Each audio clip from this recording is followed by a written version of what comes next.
Welcome to another reading vlog. I'm changing things up in this one because I am letting my friend Chantel and Aaliyah choose my reads. We started off by doing some book shopping. Knowing me, Aaliyah went straight to the romance and fantasy aisle. She found a couple of options that she thought I would like, but in the end, she only picked out one. Then it was Chantel's turn and she ended up looking in the same aisles and she actually picked out a lot of books, but of course she then narrowed it down to one. And that concludes our little book shopping trip, so let's get reading to see what I think about their choices. The first book I'm going to read is A Touch of Darkness, and this is Aaliyah's pick. This is a romantasy, and it is a Greek mythology retelling of Persephone and Hades. I'm actually really nervous to start this book because I'm not a huge Greek mythology fan, but I do love a good romance, and I heard this book is a little different than most Greek mythology retellings, so I guess you can say that's something I'm really looking forward to, and I'm really hoping I will like this book. Let's just start reading this book, shall we? I'm wearing your t-shirt. It smells like roses after rain. Thou art storm, I tried to flirt, but you mess with neurons in my brain. When I see you, it's like being struck by lightning. I'm giddy, I'm nervous, and it's honestly so frightening. Yeah, I have read all about it,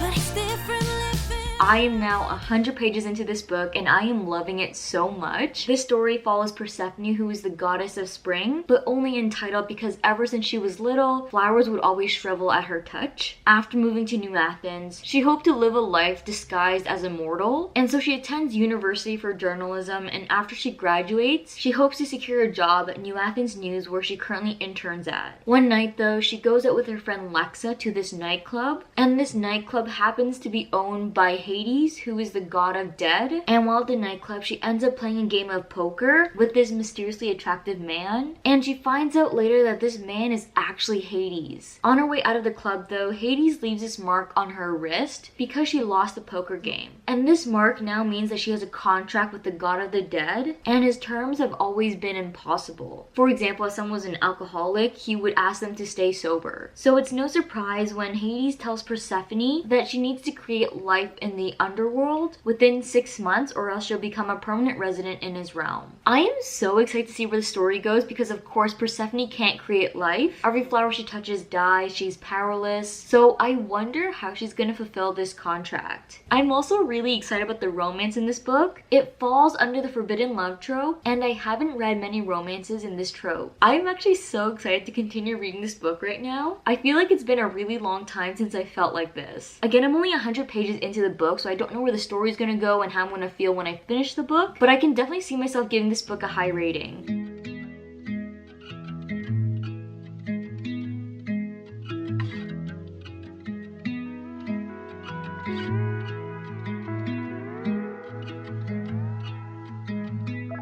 Couple of billionaires died inside a submarine.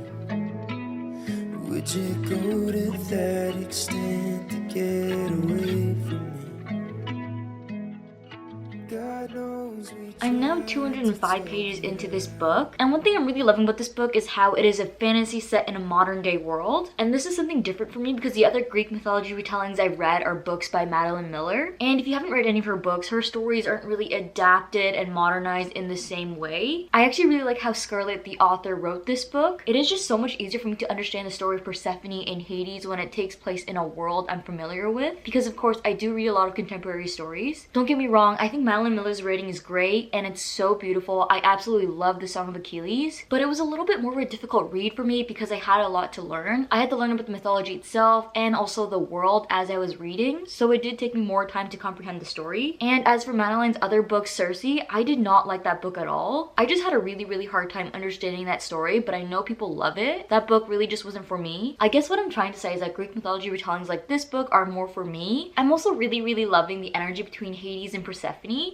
It's kind of insta-lovey. I mean, they are so clearly attracted to each other, and at one point they go from 0 to 100 so fast. They had their first kiss and I was like, where did this come from? And the strange part is I don't usually like insta-lovey stories, but for some reason this one doesn't bother me as much. And I don't really know why. I think it's just how Hades and Persephone are as people around each other. Hades is secretive, guarded, and cunning, and then Persephone's direct, blunt, and she has no fear when she challenges Hades. And I feel like all of those are like pieces of one puzzle. So whenever those two are together, they just work and they fit together. You know what I mean? Hades is painted as this guy who's ruthless and he has zero compassion, and to mortals he is that way. But I love that we get to see a different side of him when he's with Persephone. There's this one point where Persephone is angry with Hades, so she walks away from him, and Hades did not like that at all. So he tells her he doesn't want her to walk away from him when she's angry, and he says, "It is important to me. I would rather explore your anger. I would hear your advice. I wish to understand your perspective." Him saying that is literally the exact opposite of what stories say about him. It's almost as if Persephone makes him a better person, and that puts a smile on my face because that right there is true love. I'm like halfway through this book right now, and the story is just so addicting. I'm trying to read slower and pace myself because I just want the story to last, but it's so hard because when a story is this good, I just want to keep reading. Hello my friends, I have like 50 pages left of this book. You know how I told you earlier how Persephone's contract with Hades is that she must create life in the underworld? Well, she decided to grow a garden. She used gloves, planted some seeds, and she waters her garden all the time, but it still hasn't grown. And I'm beginning to think he meant something else when he told Persephone to create life in the underworld. I don't know the original story of Persephone and Hades, but I have a guess. Like I said earlier, I only have about like 50 pages left of this book, so let's finish it. And if the rapture came right now, I'd be okay with that.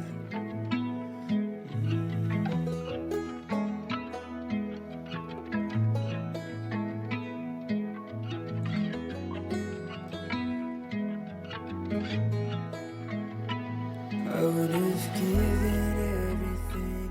I just finished A Touch of Darkness and I really enjoyed it. I absolutely love Persephone and Hades together. They are honestly so perfect. I really love how they make each other better people. I don't think there's anything special about the writing or the characters, but the way St. Clair wrote the romance, it was chef's kiss. And that's what made this book such a good read. One thing I didn't like about the book though was how the supporting storylines were executed. For example, Lexa, who is Persephone's best friend, in this book she had two romantic interests. In the beginning, she was interested in this one guy, and then she suddenly found him unavailable, and she was sad about it for like a minute before eventually finding another guy who she practically started dating almost immediately. This storyline, as well as a few others, just fell a little flat to me. And I get that this book is mainly focused on Persephone and Hades, but I just wish the side characters and storylines were a little more fleshed out. This book isn't a plot-driven book. There's actually not much of a plot. I'm not saying it's a bad thing, but it's more of a romance than it is a fantasy. If you were looking for a smutty romance, I would recommend you to read this book because it was a lot spicier than I expected. Anyway though, I'm so glad that Aaliyah chose this book for me because I truly loved it. I am giving this book 4.5 stars, and now I want to buy the rest of the series because that's how much I love this book and the story. Let's move on to Chantel's pick. She picked out From Blood and Ash. This is a romantasy and I'm so excited to read it because I love fantasy books and I also love romance books, and together they are the perfect combination. This book is a little thick. I think it's about like 600 pages. But anyway, let's just start reading this.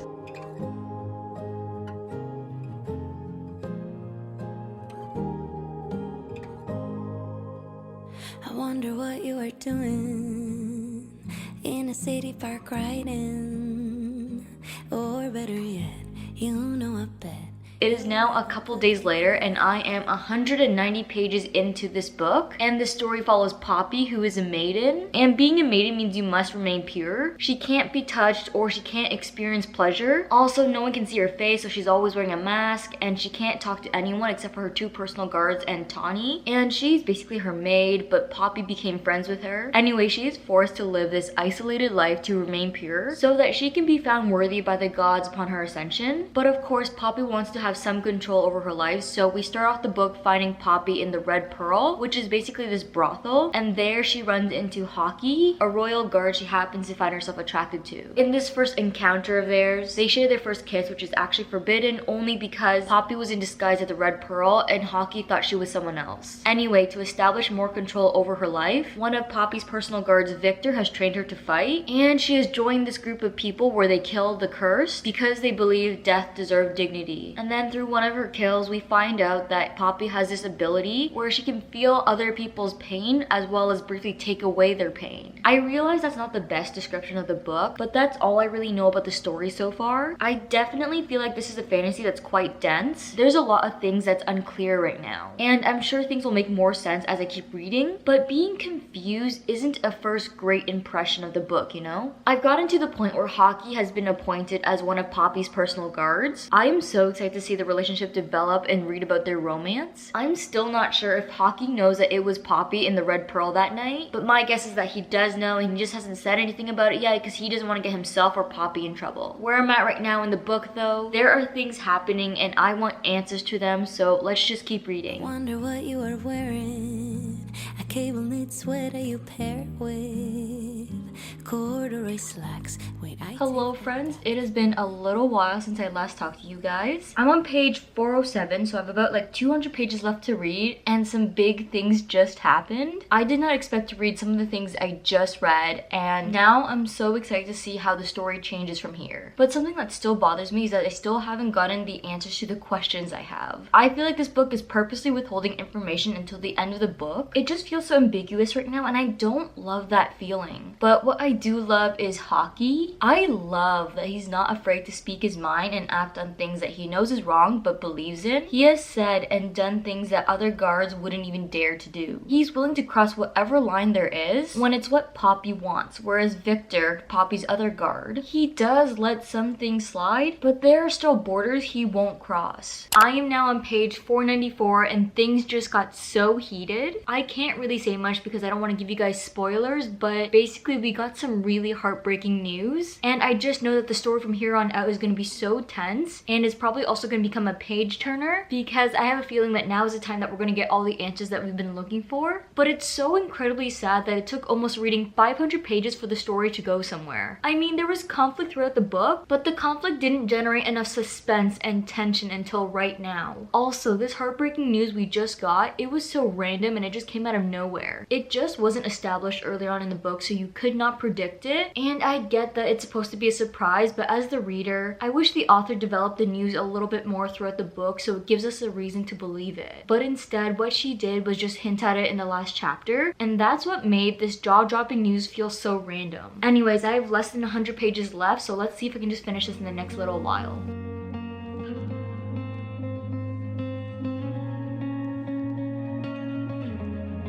While it's on the table, I'm not real.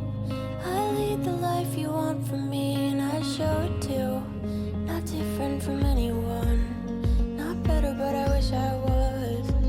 Just give me the lines you need to read, and I'll say them. I just finished From Blood and Ash, and oh my god, that ending, it left up on such a big cliffhanger. The last 100 pages of this story really saved the book for me. It really was the best part of this book. Overall, I enjoyed reading this book. I absolutely love Poppy and how she refuses to be powerless even though she was raised to be powerless. The bravery she had to defy her superiors is just admirable. I also think Hockey is such an interesting character. We actually learn a lot of stuff about him in this book, but I feel like his character isn't fleshed out enough yet. Maybe we get to learn more about him in the other books, I don't know, but that's what I'm hoping for. In terms of the romance, because this book is of course a romantasy, I really love the romance between Poppy and Hockey. Two of my favorite romance tropes are enemies to lovers and forbidden love, and that is what this book is. It is just so entertaining to read about two lovers who know they shouldn't be together, but of course their chemistry is undeniable. We actually seem to have a theme in this reading vlog because this book and A Touch of Darkness are both considered romantasies that fall into the forbidden love trope and the enemies to lovers trope. I am giving this book 3.75 stars. Like I said earlier, I did enjoy reading this book, but there's some things I didn't like about it. I didn't like how 3/4 of the book was so slow in pacing. Also, the world building lacked in clarity. Now that I finished the book, I get why it was so confusing, and that's because the plot twist in the last quarter of the book basically explained the entire world to us. But getting all the information at the end of the story just made the narration of the first 3/4 of the book really messy. We we were basically told a lot of things, but we never got the full story. So we were always left asking what is going on and why. And it really felt incomplete to the point that it bothered me. And a lot of the times I felt like it was a lot of words to say nothing at all. I definitely think this book could have been shorter. Will I continue this series and pick up the next book? Yeah, I would. I'm still invested in the story. But would I pick up the next book immediately? Probably not. If you guys have read either of these books, please let me know your thoughts in the comments down below. I would love to hear what you guys think. I had a blast filming this reading vlog and I hope you guys enjoyed it too. If you did, be sure to give this video a thumbs up and subscribe to my channel while you're at it. And with that, I will see you guys in my next video.